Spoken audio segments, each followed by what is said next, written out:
Everyone, welcome to today's session.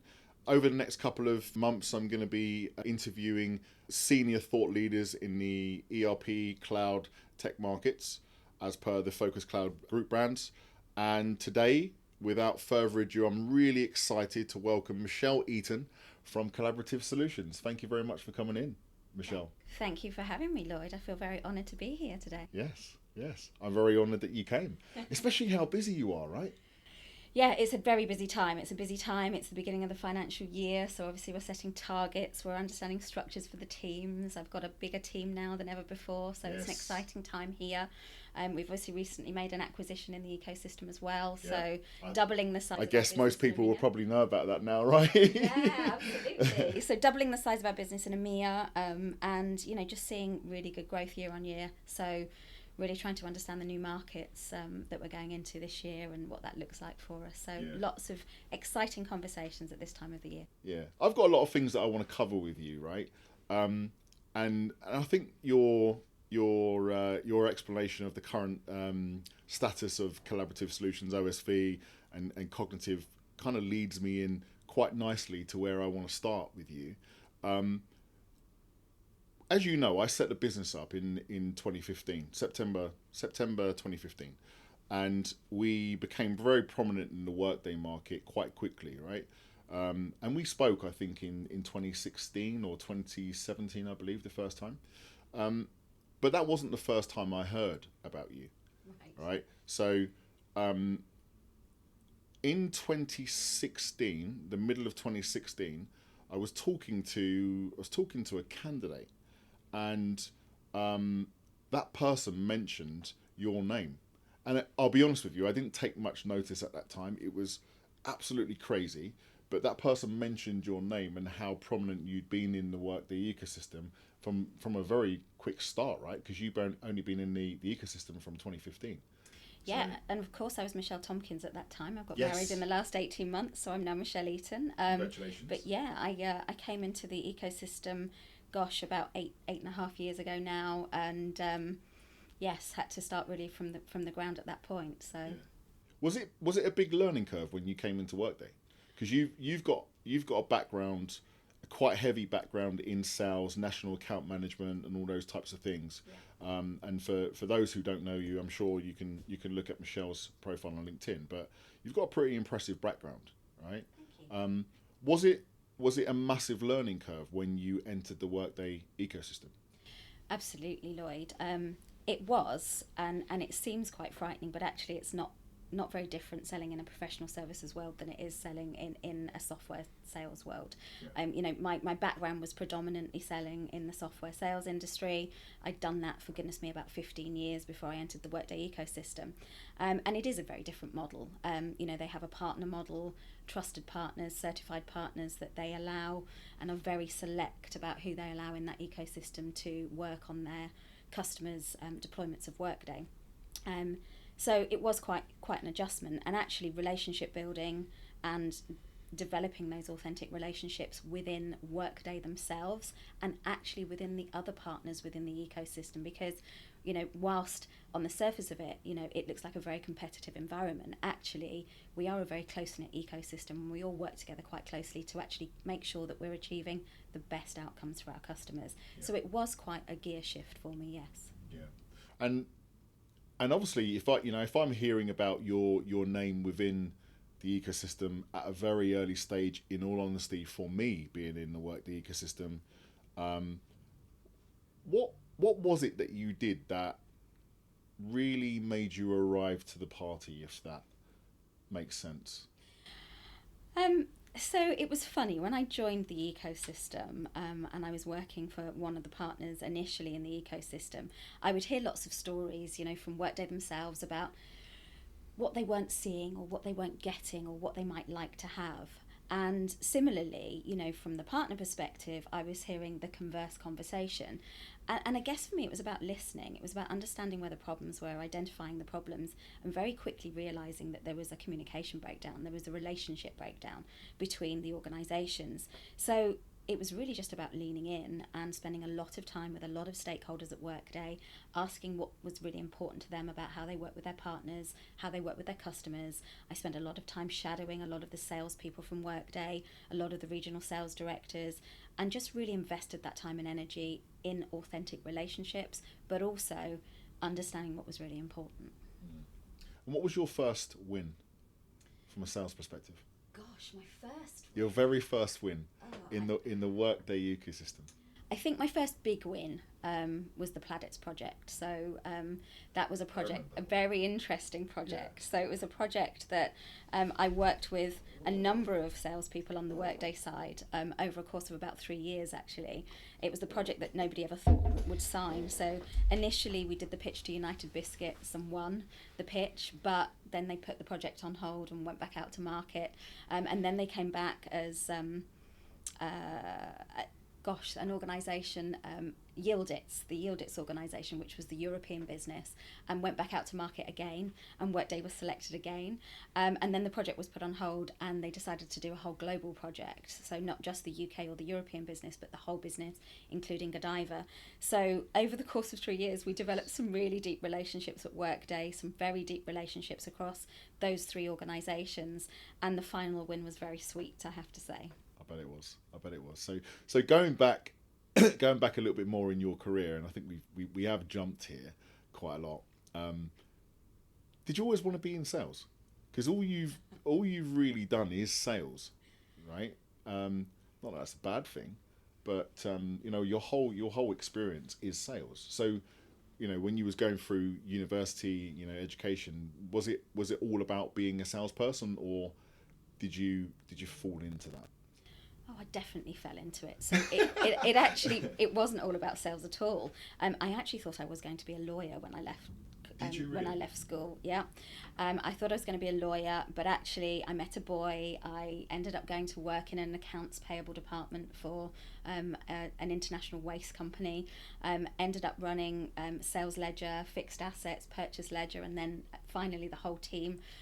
Went into credit control of all things. And actually it was my credit control career that actually took me into the HR and payroll industry. So as a credit controller working for PWA Personnel Systems, which was later acquired by NGA, I used to develop these relationships with the finance teams, talking to them about, invoices and unpaid invoices and what was going wrong with their systems. And I ended up taking opportunities to the sales team all the time, to the point that the managing director sat me down and said, "Michelle, we think you're in the wrong job, and we'd love you to move into the sales organisation. Can we persuade you into that type of career?"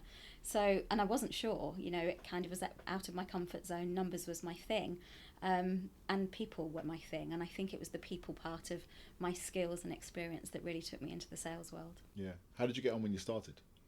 I think taking leads to the sales team, and then being the sales team by yourself is 2 different things.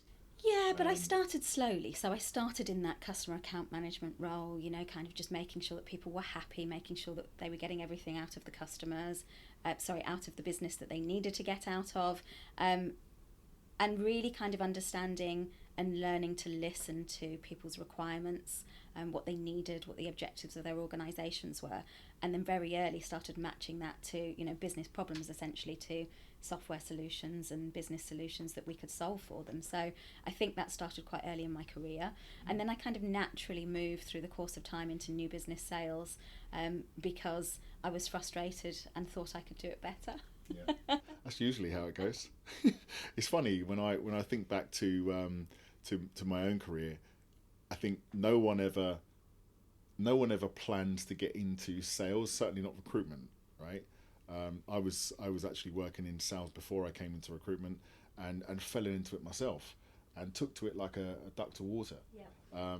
Which it seems you have, of course, now as well. But sales has such a bad rep, doesn't it? People.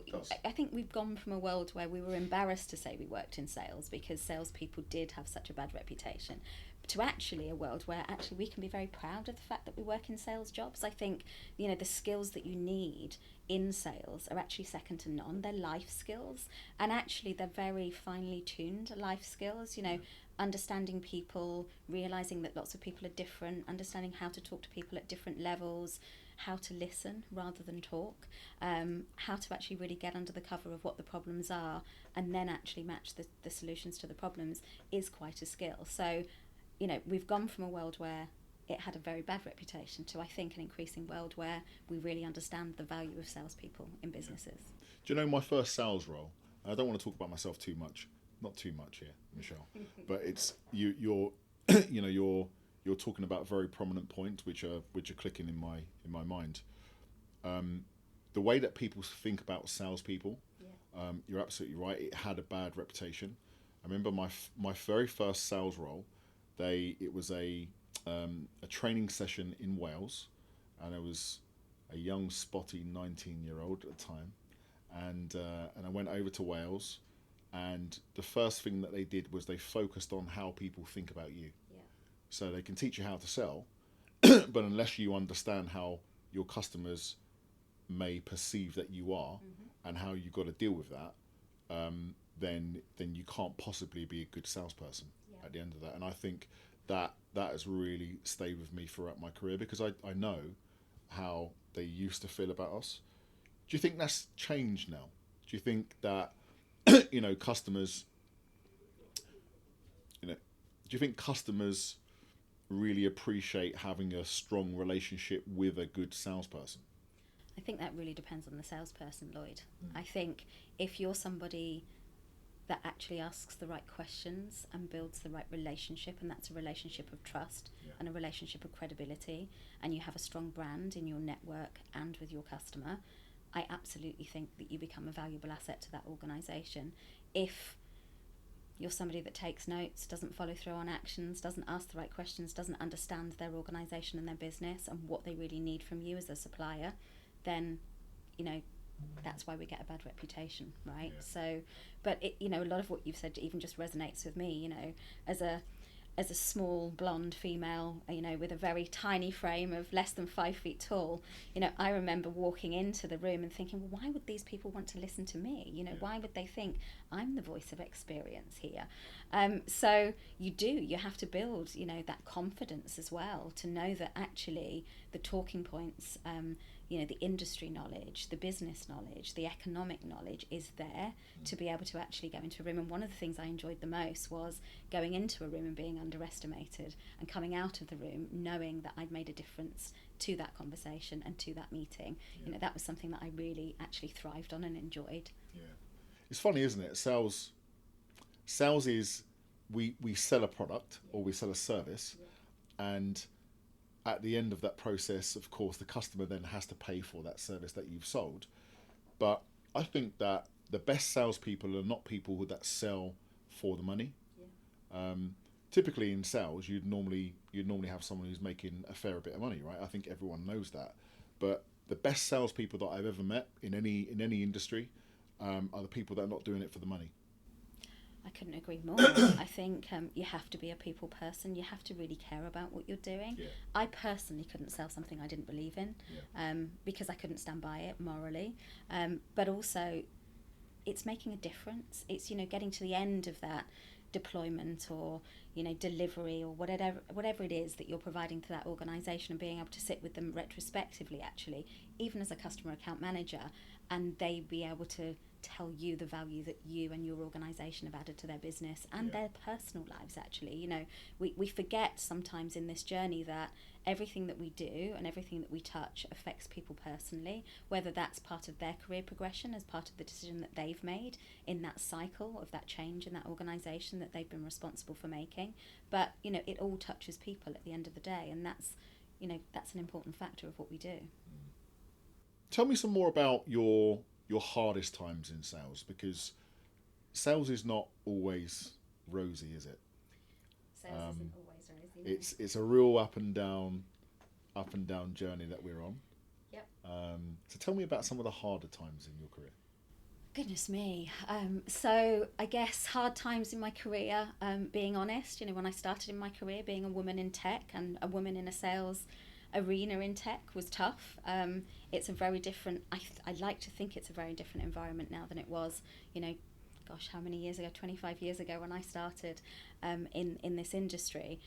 But I think it was overcoming those preconceived ideas, those boundaries, and those preconceptions about, you know, how much I could possibly know, and my worth and my value in an organisation and in a room. And even, you know, some of my successes were put down to the fact that, you know, I was pretty and I was a woman, as opposed to the fact that I was actually good at what I did. Yeah. So I think initially overcoming some of those preconceptions and believing in myself, and overcoming imposter syndrome and all of those things, like, should I be here? Do people really want to hear from me? Yeah. You know, those kinds of things.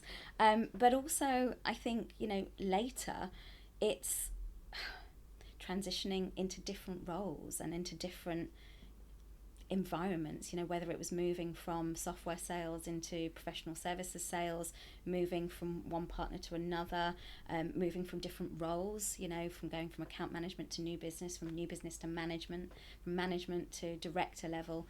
You know, it's about understanding that you have a different persona and you have a different brand at each of those levels, and it's an adjustment. You know, it's an adjustment for the people around you, it's an adjustment for you, and I think sometimes that transition's been interesting as well. So give me the 3 hardest things that you've had to deal with in your career, and why? Why have they been hard, and how did you overcome them? So, specifically, the 3 hardest things I think I've had to overcome is being a woman in a man's world, right. Which I think, like I said before, is, you know, comes from being in sales and being in tech, and just being proud of being in the room and, you know, being counted in that space. I think that's probably been one of the hardest things. I mean, are you looking for specifics around, you know, particular situations? You touched on something there that I was going to bring up. You know, you're a very successful woman in tech. What advice could you give other females who want to be successful in tech? What advice would you give them? Okay, great question. So I think work hard. You know, nothing in this life comes without hard work, and I've really worked hard to get, you know, to the place that I am today. But it's work hard, build authentic relationships. Absolutely, don't ever think that there's any barriers to your success. You know, you can absolutely do what anybody else can do in this world. So I think it's building the good network. Having mentors, I think mentors is very important. Building a really good network that supports your brand, appreciates what you do, from building those authentic relationships. I mean, I think they're just the most important things, but I think that doesn't matter whether you're a woman or a man or a young person entering into work. I think they're just really valuable lessons in life. I think it's okay to say you don't know the answer to something, but you know, you have to be prepared, right? When you go into any meeting, you have to be prepared for the questions that are going to be asked of you. You have to be prepared to understand the organisation that you're serving or the people that you're meeting, and do your research. And then I think other than that, it's just about being authentic. You mentioned mentors there. Who's been your biggest mentor? Oh gosh, I've had lots of mentors throughout my career, but I've also had anti-mentors, right? And I think you can almost learn from those anti-mentors as much as you can the mentors.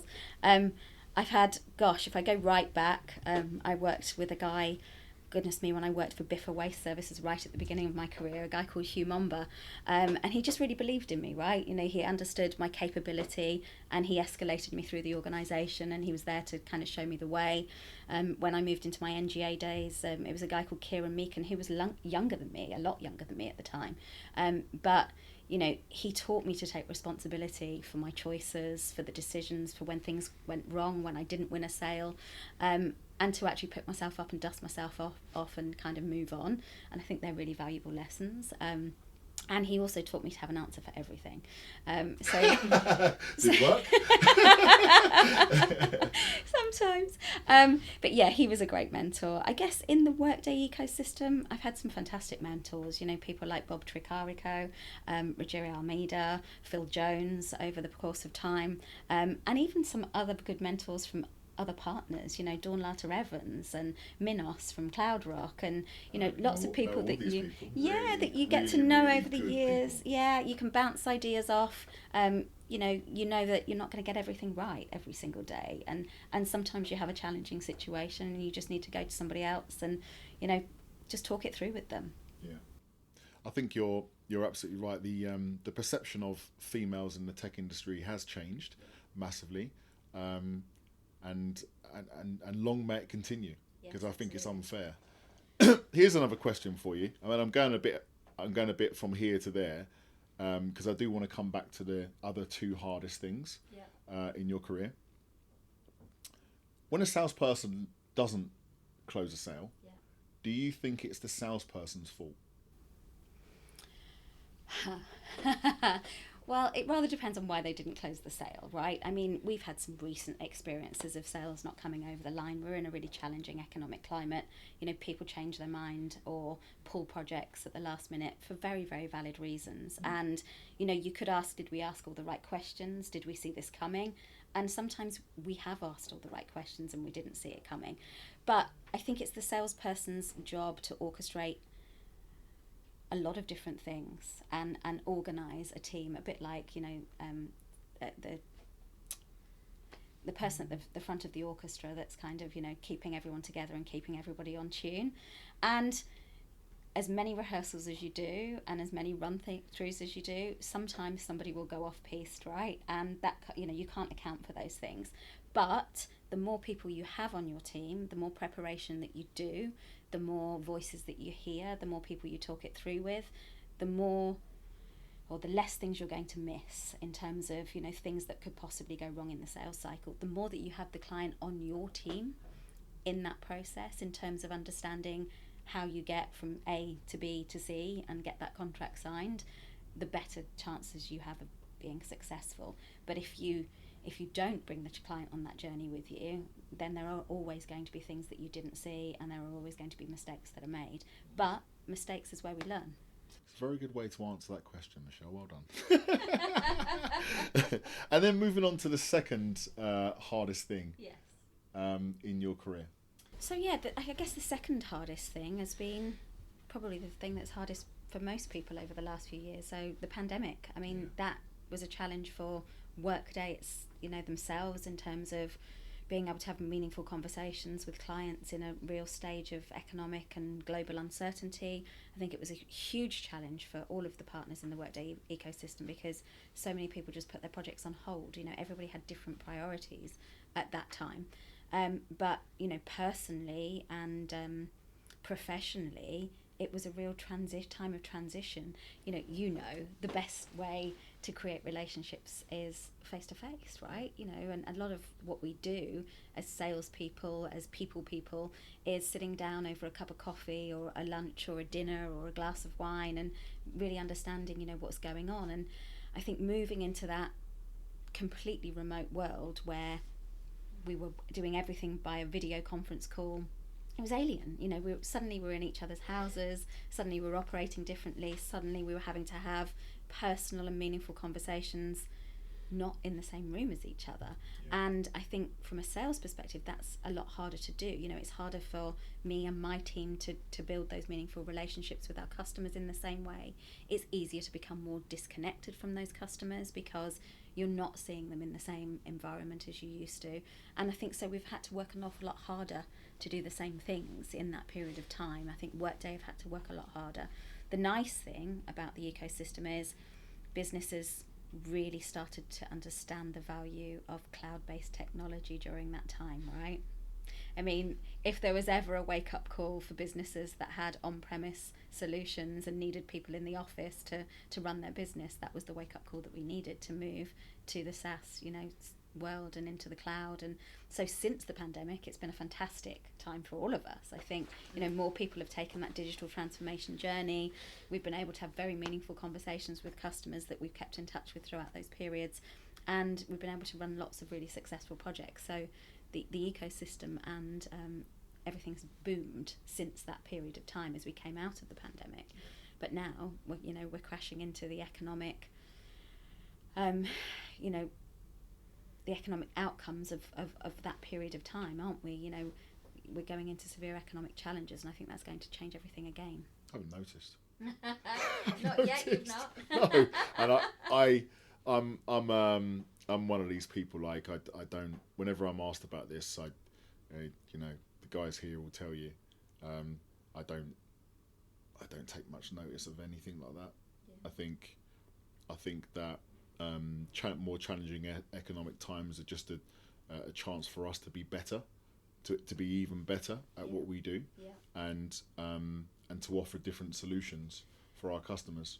And that's what it is. Yeah, I couldn't agree more. And, you know, when we go into challenging economic times and times of uncertainty like this, I think we see a real shift in the buying patterns of organisations. You know, people will want more fixed price contracts, as for instance. They'll want the certainty of, if we're doing this project, we want to absolutely be able to control our costs and understand what our spend is.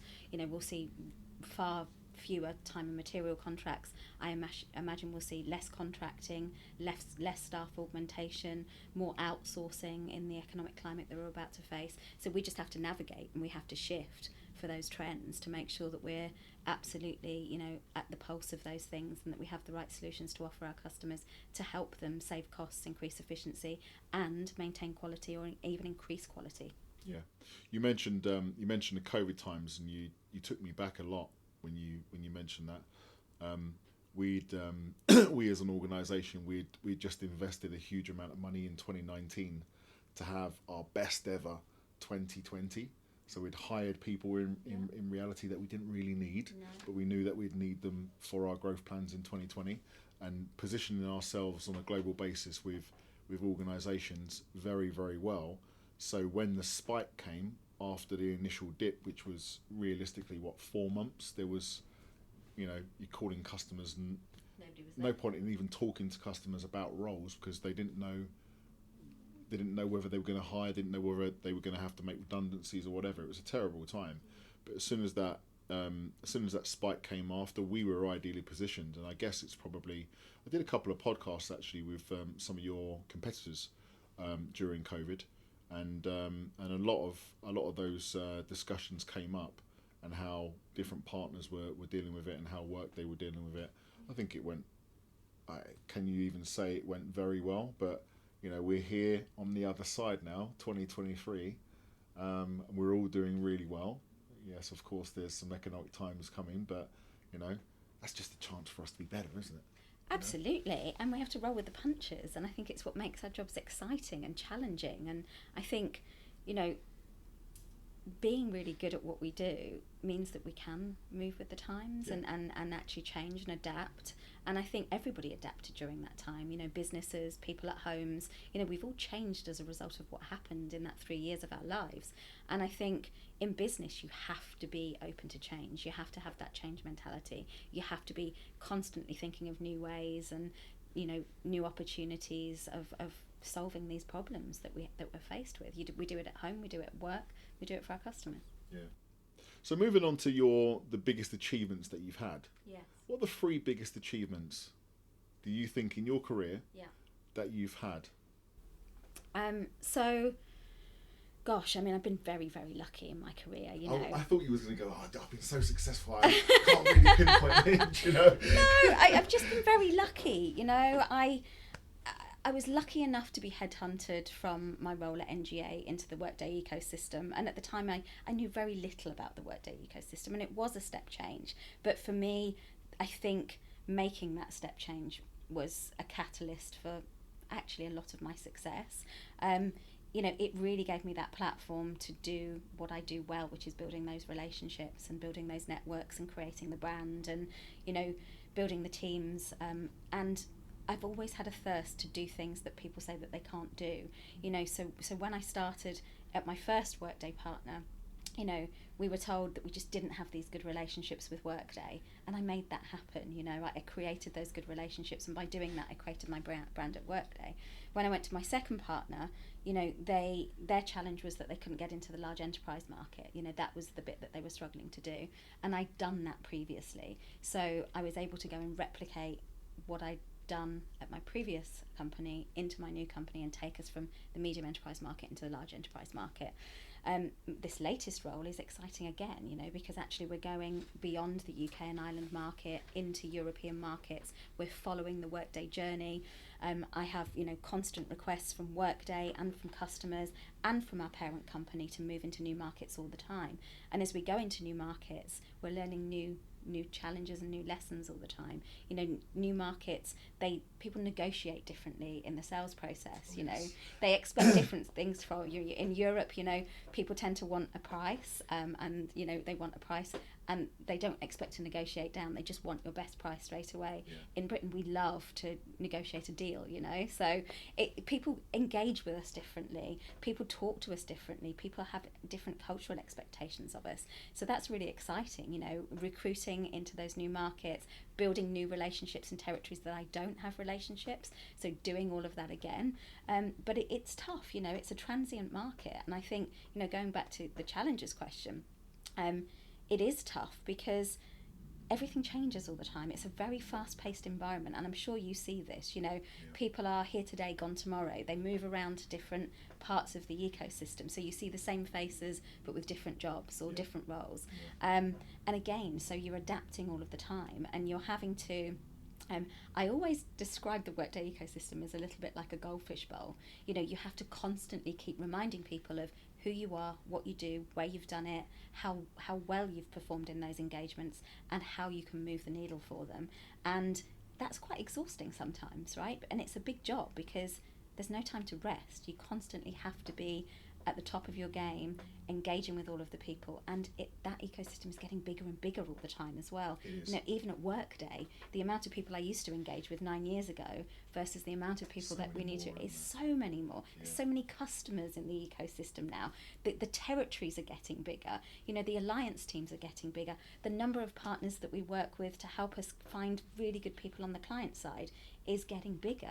There's such a demand for the market, but what an exciting place to be. What an exciting place for you and I to be, that we're in that growing space at this time in our careers. I love it. We're obviously involved in all types of different ecosystems now as as the company has evolved, but Workday was our first one, right? So that was such a good decision to do that. And I never knew what would happen when that decision came, and it's worked out really well, and I've been really lucky to be able to build some really good friendships with people in this ecosystem, at Workday, with partners, candidates who I would generally call friends.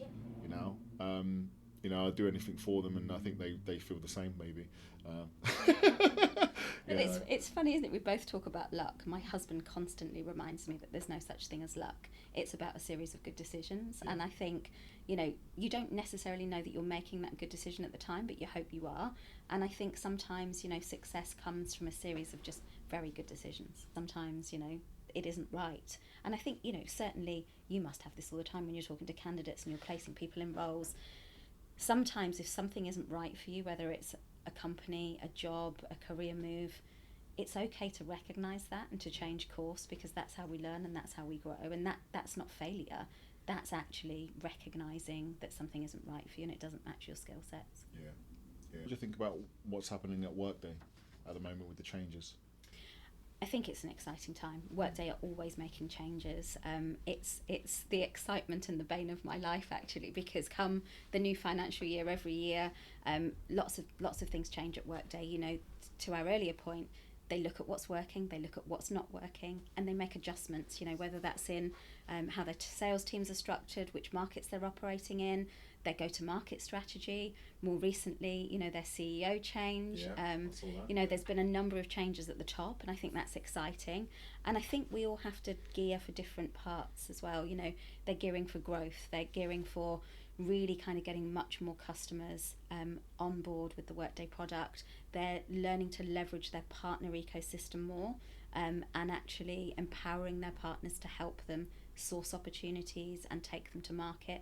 So Workday moving much more towards a co-sell model, and that's an interesting change in dynamic of how we work with Workday. But it's an exciting time. But so what do you think Workday have done well? I think I guess we're kind of repeating ourselves with some of the same themes here, but I think Workday are very, very good at spotting the right markets to go in with the right products and services, getting it right first time, making sure that when they do release products, they absolutely hit the mark. They're ready for the markets that they're going into, the countries and the regions that they're going into. They're fit for purpose. They're acquiring the right kinds of companies to expand. That's exciting. Those acquisitions are super exciting, and it improves the product so much for the customers, doesn't it? And they evolve and they change all the time, whether it's changing the structure of the organisation, whether it's acquiring new companies, whether it's allowing new partners into the ecosystem, allowing existing partners to expand into new regions. They seem to always make the right decisions at the right times to serve their organisation the best that they can. But I think that's because they have such a range of skills and talent within their organisation. Yeah. I think there's always things that you can do better, right? But you certainly don't get an organisation as successful as Workday without making mostly the right decisions. Yes. I guess internally sometimes it's a bit like, we could have done that better, we could have done that better, and I'm sure there would be things, but what a great organisation, what a great ecosystem to be part of. Absolutely. I think it's a really exciting place to be. I can say that because I'm in a very lucky position, right? But we've just made a big acquisition, so we're now double in size in terms of the size of our practice in the Workday ecosystem. That's really exciting for us, and we're entering into new markets as well, new sales streams as well through the Cognizant organisation. So it's an extremely exciting place to be right now for Workday, for all of the partners, and for all of the associated organisations that sit around this space. Yeah, well, let's hope so. So final thoughts on the ecosystem, and how you could potentially have tips and tricks for anyone watching to be successful in the Workday ecosystem? Well, we were talking about this earlier today, but one of the biggest challenges in this space is the war for talent. The war for talent just gets harder and harder, bigger and bigger, and it pushes all of our prices up. It pushes the prices up for the customers. And I think we all have a sense of responsibility to help grow that ecosystem, whether it's encouraging school leavers, graduates to come into the ecosystem, really advocating the fact that it's okay to be a woman in tech, it's okay to be somebody leaving college coming into the tech industry. The experience that you can get, the wealth of opportunities for their careers is just huge. And I think we have a responsibility to go out and educate in communities and in schools, and into other organisations to actually start transferring some of the great skills and experience that's out there, even with some of the smaller technology companies, into this space. It's growing so rapidly that the challenge is actually becoming more how we can get people into customers more quickly, and lead times of starting projects. I think that's a bigger challenge now than anything. Yeah. So that for me is something that I think we all need to take play a part in terms of helping solve that problem. Do you know the cross-selling opportunity for talent? Yeah. I don't think that's been capitalised on as much as it possibly could have. We did an event for a customer in Western Europe a couple of years ago to try and get them 30 Workday professionals, but from different markets. So we targeted a lot of people from the Oracle market, SuccessFactors market. We got all these people into this room, and the idea was for them to have Workday was there doing the presentation. It worked really well, but I don't see many other organisations doing it. And not often enough. Yeah, you've got all these people, who have got, they might not have the Workday experience in HCM or financials, whatever it is, but they've got other tech experience which is quite closely related. And why can't they be upskilled into Workday? And there's absolutely no reason why they couldn't or shouldn't. I think people just don't understand how much of a demand there is in the workspace, how easy it is to transfer those skills.